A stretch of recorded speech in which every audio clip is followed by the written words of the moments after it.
and four-star cornerback Grayson Littleton.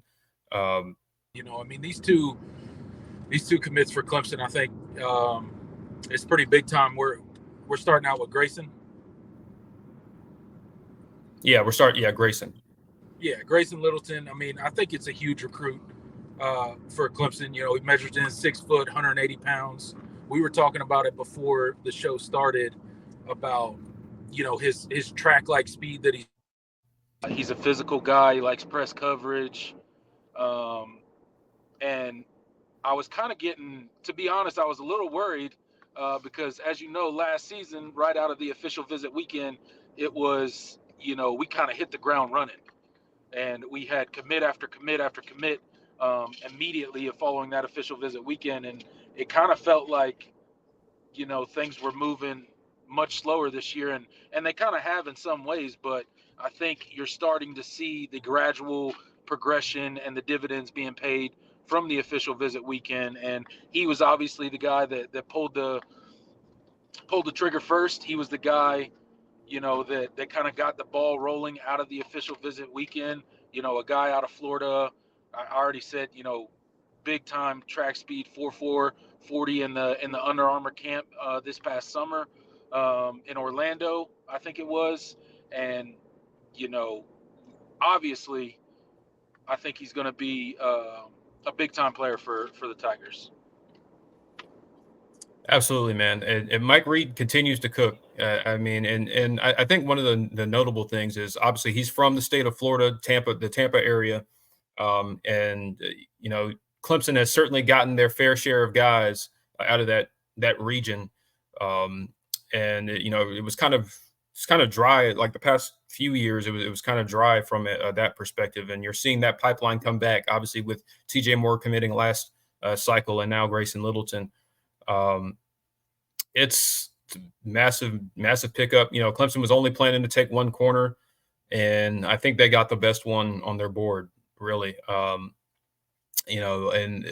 Mike Reed continues to get guys that are rangy, can run, like like you said, legit track speed. Just ran a 4.41, and so I think as a high schooler, that's extremely difficult to do, even if you're really gifted.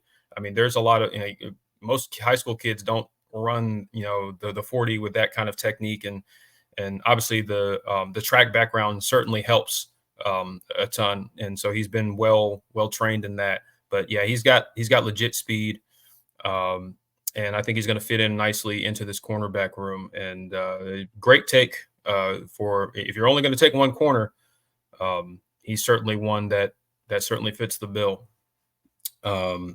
And Mike, like I said, Mike Reed continues to cook. It's like at this point, you just you don't even question the take, because you just know that you just feel really confident that that player is going to pan out, and it's happened so many times over the years. And so welcome to Clemson, Grayson Littleton, and really excited to get him on campus and join this already talented cornerback room. Yeah, I mean, Future look, right at that position. you're 100% correct with the Mike Reed take. Like, whatever guy he wants to bring in with Clemson, whatever guy he evaluates and he thinks is the proper fit for this cornerback position and this defensive back group, I got 100% faith and trust in him. The guy just doesn't miss. I mean, he goes and gets guys and develops them, and they become superstars when they were never supposed to be. So Mike Reed and his track record at Clemson and his ability to develop these guys once they get on campus, I think the sky's the limit for um, Grayson. I think he's going to be really good, and welcome to Clemson to him, and glad he was the one that kind of got it kicked off after the official visit weekend. He makes he makes for a great addition to that defensive back class. We now have 13 verbal commits in the class. I think we're number 3 ranked in the 247 composite. So, I mean, we won't stay there by the end of the recruiting cycle, and I can assure you Probably not. that. But it speaks to the quality of recruit that Clemson has already verbally committed for the 2025 class, and the ball's just starting to get rolling for this summer and where the recruiting is going to go leading up to December and the early signing period.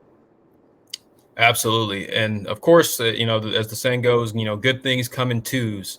And of course, today, following Grayson Littleton's commitment, Clemson did get a commitment from four-star offensive tackle Rowan Byrne, out of New York. This is a really, really kind of just another one of those takes that you look at him and you're like, oh my god, like that is this kid is massive. Um, and you turn on the tape and it's the exact same. He plays to his size, let's say. um, and you're starting to see kind of the shift from a philosophy standpoint from Matt Luke and what Clemson wants to be at the position.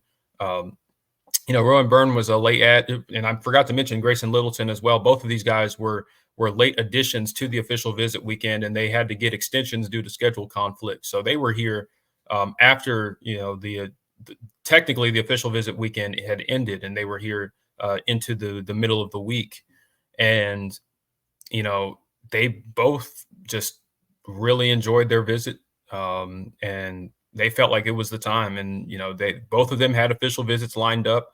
Rowan Byrne had Penn State and Michigan and those and a couple of other programs lined up. Florida State, forgot to mention. And Grayson Littleton had Alabama on the docket and Penn State again. And so it was a really massive deal that they both decided to shut their recruitments down. And so Rowan Byrne, uh, as we mentioned, he's 6'6", 300 pounds. His wingspan I think is like 6'10", so he has like legitimate tackle length. Like you can slide him out at tackle, and I think that's where he'll be to start. But he has the versatility to play inside because of his size. And so I think he brings you a lot of positional versatility. And I think that is something that they really want as well. Because, Clemson in the past, they recruited guys that, had positional versatility, but you sacrificed, size and play strength to get it. But they're not doing that anymore. They're getting guys that are big and can move and play at multiple different spots. And Rowan Byrne certainly fits that billing. And so really excited to have him in the class. I think he's a guy that, the star rating is not going to jump off the page to you, if you, depending on what site you look on. But I think this is I think this is a blue chip prospect that you just got. And another great addition to an already strong offensive line class. I mean, we're talking about, David Sanders and how big he would be to add to the class. But I think Clemson is already, they already have a really good foundation as far as this offensive line class is concerned with Braden Jacobs and Easton Ware. You're going to be able to, you work with, this and continue, and some of the other guys, that are still on the board. So, I don't think all is lost if you don't land David Sanders, because you've done such a good job with some of these other guys. And welcome to Clemson, Rowan Byrne. Really, really massive get. And just another situation where Matt Luke just kind of worked his magic, because this was a recruitment that, we weren't sure how, where it was going to go, but getting them, it just shows you what happens when you get these guys on campus and get them in the Clemson, enveloped in the Clemson culture. Yeah, absolutely, man. Look, it shows Clemson's ability to sell itself, right? Clemson does a very good job, as we stated earlier in the video, of really structuring the way that they do these official visits and how they go about it. And you mentioned that these two guys were kind of late adds to the weekend due to scheduling issues, which shows Clemson's how bad Clemson wanted these two guys, right? Because they don't tend to flex a lot when it comes to the official recruiting weekend during the summer. it's kind of one of those things, you make it or you don't. You want to be here or you don't want to be here. But they flexed a little bit for these two guys, and clearly it paid huge dividends for this recruiting class, right? You get verbal commits out of both of them. They're both huge additions to their respective position groups, and then overall the recruiting class. I mean, you think about a guy and Rowan Byrne. I mean, this dude, you talk about his size. That's kind of the first thing that kind of jumps off the page or jumps off the screen as you're watching this film. Is just this guy's size, but he's athletic. His ability to get out on the edge and pick up linebackers and pick up secondary personnel in the blocking scheme is really good. He runs a similar style of offense in high school to what Garrett Riley runs at Clemson now.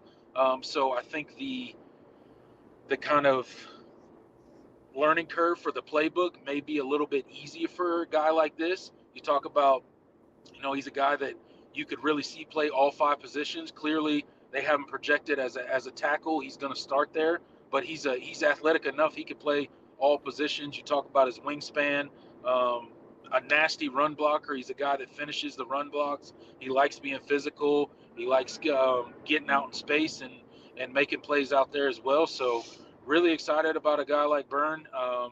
Another big addition to that offensive line group, and you can just see the foundation being set by Matt Luke, and he's definitely not done yet.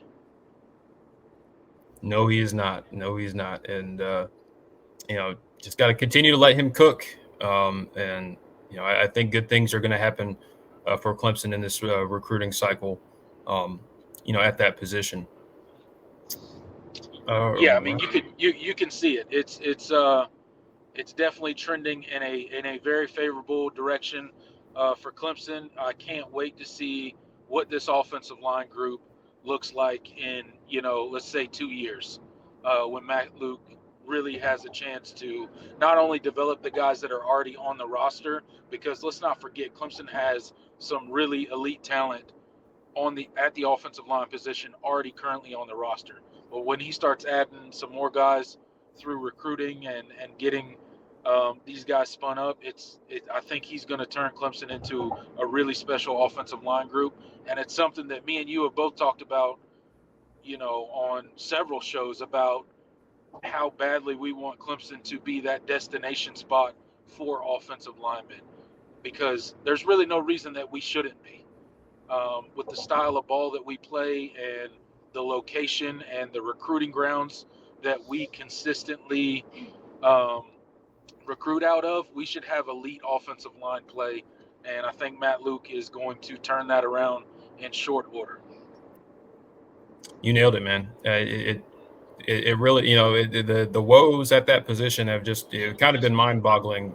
Just when you look at it especially from an outsider perspective, you're like, what is it about Clemson that why they haven't been successful along the offensive line? And so,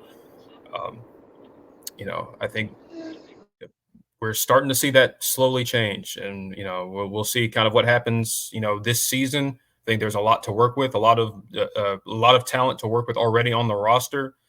And so if you have a strong year, the perception is totally different, because Clemson certainly has been a victim of negative recruiting at this position for a really long time, because you just didn't have a track record of putting a lot of guys in the league. And, unfortunately, that's kind of the reality. I mean, every program does it. That's kind of the name of the game. Any kind of negative you can point out about a competing school, you're going to do it. And Clemson has certainly been a victim of that over the years for a lot of big time guys that they were after.